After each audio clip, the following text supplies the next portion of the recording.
Welcome to our channel. Today we how to authenticate with Asana through SSO with Okta detailed guide step by step clearly. To authenticate with Asana through SSO with Okta, start by logging in to your Okta account. Navigate to the admin dashboard. In the left-hand menu, click on Applications. Select Add Application to initiate the setup process. In the search bar, type Asana and select it from the results.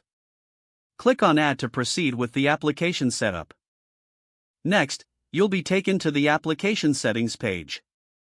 Within this page, configure the settings as required. Set the application label to something recognizable, like Asana. Ensure that the user assignment option is set according to your needs. Scroll down to the Sign On tab. Here, find the sign-in method and choose SAML 2.0. Now, locate the SAML settings section.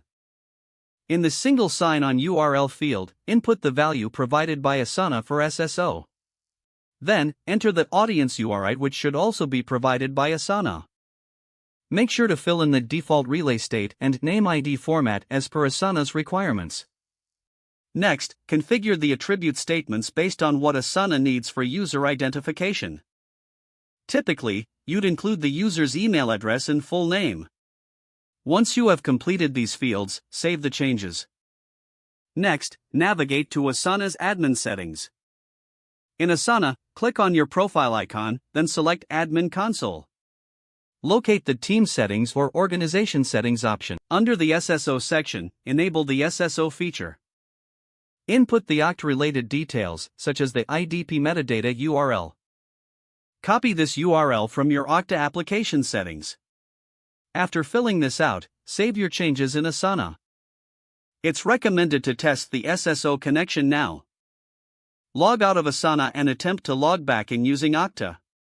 If everything was configured correctly, you should be redirected to the Okta login page.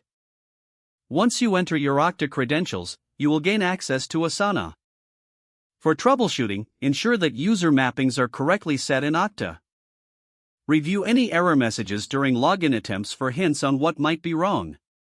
Don't forget to like this video and subscribe to our channel for more step-by-step tech guides.